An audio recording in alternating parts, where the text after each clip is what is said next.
Atención emprendedor, potencia tu negocio con préstamos con garantía hipotecaria de rebajatuscuentas.com y págalo hasta en 10 años. Bueno, continuamos en Todo se sabe y estamos con el exministro de Economía y Finanzas, David Tuesta. ¿Cómo estás, David? Muy buenas noches, gracias por acompañarnos. Y quería poner un tema coyuntural sobre la mesa que se viene debatiendo siempre y sobre todo en situaciones de baja popularidad de los presidentes, que es lo más preocupante, que es el famoso incremento de la remuneración mínima vital. Aunque ahora se propone algo que parece mucho más razonable, ¿no? Que esto vaya al Consejo Nacional del Trabajo y se establezca un mecanismo que dé predictibilidad para saber cuándo y en cuánto se debe subir la famosa RMB. ¿Cómo estás? Estás encantado. Mira, me parece bien que se le empiece a dar un marco de institucionalidad. Yo creo que eso es lo correcto. El marco de institucionalidad tiene que venir acompañado de una metodología, ¿no? De cómo se va a actualizar, si es que requiere actualizarse además, esta remuneración mínima vital. Recordemos que estamos hablando de un tema que de manera efectiva solo se concentra en un 20-25% de la población económicamente activa. Tienes el otro 75-80% de trabajadores independientes, informales, donde el tema de la remuneración mínima vital no tiene ninguna, digamos, relevancia, ¿no? Porque los sueldos y los ingresos se calculan de otra manera, ¿no? Entonces, y dos, digamos, es importante tener en cuenta para qué sirve esta remuneración mínima vital y lo que significa como señales para la formalidad. Recordemos que la remuneración mínima vital, un incremento puede significar una expulsión, ¿no?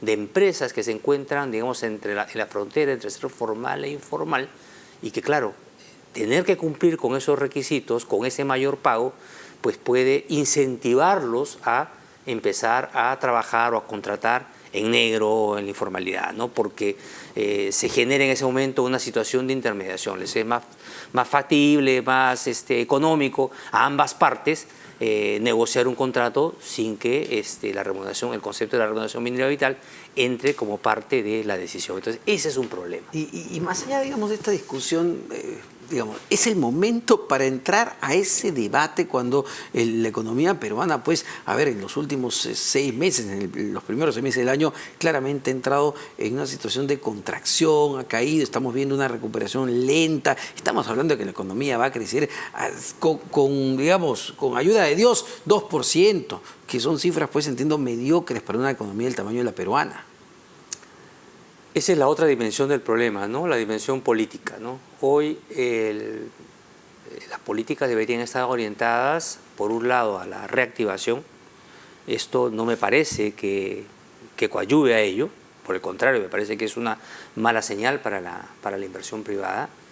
Y por otro lado, digamos, complica lo que significa las señales de crecimiento a largo plazo, ¿no? Porque entendiendo que la remuneración mínima vital se constituye en un costo, vamos a decirlo así, para la formalidad, en las circunstancias de que nuestra productividad es bastante baja, ¿no? O sea, hay una brecha que se sigue ampliando, entonces esto genera un círculo vicioso de menos productividad y más informalidad. Entonces, no me parece, yo creo que lo correcto en todo caso es discutir el tema, poner en blanco y negro los factores que están detrás, ver y analizar el daño o beneficio, si queremos ponerlo así, que está causando la remuneración mínima vital sobre señal, sobre formalidad e informalidad y tomar una decisión en consecuencia. Lo peor que se puede hacer es tomar una decisión populista, pero de cero efectividad para el crecimiento económico del país. Y mirando hacia adelante, a ver, medidas de corto plazo, ni siquiera medidas que nos ayuden a tener mayor productividad en el mediano y largo. En las medidas de corto plazo se está haciendo lo necesario para reactivar la economía, para impulsar el crecimiento económico, para atraer inversiones. Este año, entiendo, mira, algunos estimados, se va a contraer a niveles muy preocupantes. Mira, yo creo ahí también hay que trabajar el tema de diferentes dimensiones, ¿no? Por un lado está el rol del Ministerio de Economía y Finanzas, digamos, que delinea las políticas económicas. A mí me parece que las señales y los mensajes que está dando el ministro de Economía son los correctos, son los adecuados. hay que señalar además que es el único ministro, digamos, que da la cara permanentemente, que él cita a la prensa y de manera transparente da señales claras de lo que se está haciendo. La otra dimensión es que las soluciones económicas o la implementación de políticas con impacto económico no solamente están en el Ministerio de Economía y Finanzas. Hay un conjunto de actores, carteras, otros ministerios que juegan un rol. Por ejemplo, yo hablo permanentemente de la necesidad de impulsar la inversión minera y tenemos ahí un conjunto de actores, por lo menos 5 o 6 ministerios, que cada uno es una carga burocrática impresionante. Entonces, el Ministerio de Economía puede seguramente decir que hay que invertir en la inversión privada, señalar cuáles son las políticas que se tienen que plantear, pero en el momento de articular, poco va a poder hacer si tiene ministros, por ejemplo, que están preocupados en otra cosa, que son más de un ala, digamos, de ideológica antiempresa, digamos, y que están escondidos, que lo que buscan es durar. Entonces, como quieren durar en el cargo, mejor aparezco menos, y de eso hay bastante. Y ni qué decir ministros. El otro día comentabas un artículo de The Economist, me parece, donde, claro, otra complicación es yo transfiero los recursos a municipalidades, gobiernos regionales, que no son pocos recursos, y las obras no salen mal, están paralizadas, demoran años. Esto termina impactando directamente en las condiciones de vida, sobre todo los más pobres. Es correcto. Y ahí también nos encontramos con varias situaciones que hay que, creo, matizar, ¿no? Primero, nos concentramos mucho en el tema de la ejecución presupuestaria, ¿no? Decimos que no se ejecuta lo suficiente. Ese es un problema, ¿no? Dejar sin ejecutar una cantidad de recursos que se ha asignado presupuestariamente. Hablamos aproximadamente 30% más o menos que se deja sin ejecutar. Pero el otro problema está en la parte de la ejecución, cómo se ejecuta eso. Y lamentablemente la calidad de la ejecución muchas veces es mala y termina, por ejemplo, en obras paralizadas, ¿no? Que es básicamente lo que se concentraba ese artículo, ¿no? El hecho de construir o invertir y no acabar las obras, ¿no?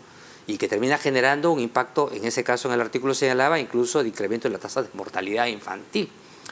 Entonces, en el Perú existen aproximadamente 2.800 obras paralizadas, que representan aproximadamente 2 puntos del Producto Bruto Interno. Entonces, ¿de qué sirve también, uno se pone a pensar, de que se ejecute, pero que la obra al final simplemente sirva para generar corrupción, para generar ineficiencias y adicionalmente para generar daño, ¿no? Que es lo que básicamente está demostrándose en el caso, por ejemplo, de las obras inconclusas de agua y saneamiento. Entonces, ahí hay otro tema. Y en ese escenario, David, ¿cómo ves al Congreso de la República como actor económico? ¿Está haciendo más bien o más daño con las leyes que va emitiendo? Mira, un porcentaje alto de las leyes que emite el Congreso son primero declarativas, con efecto, digamos, o nulo, ¿no? Digamos, o bueno, o en todo caso de pérdida, por ahí hay una pérdida de recursos, de tiempo, porque para eso me parece que no han sido electos, ¿no?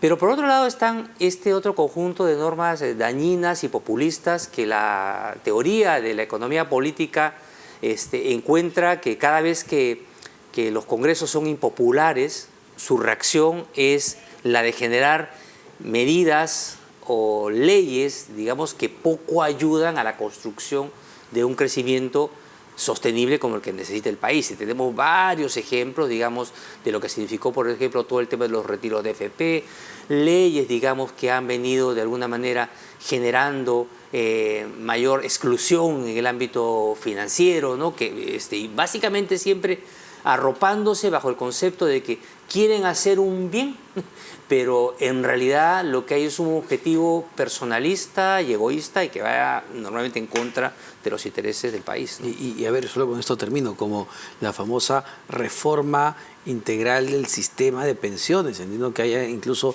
2 propuestas, hay una que está planteando el Ministerio de Economía también, una tercera, y uno no sabe qué se quiere hacer con las pensiones de los peruanos. Ahí hay un problema, yo te diría, incluso de las 3 propuestas, ¿no?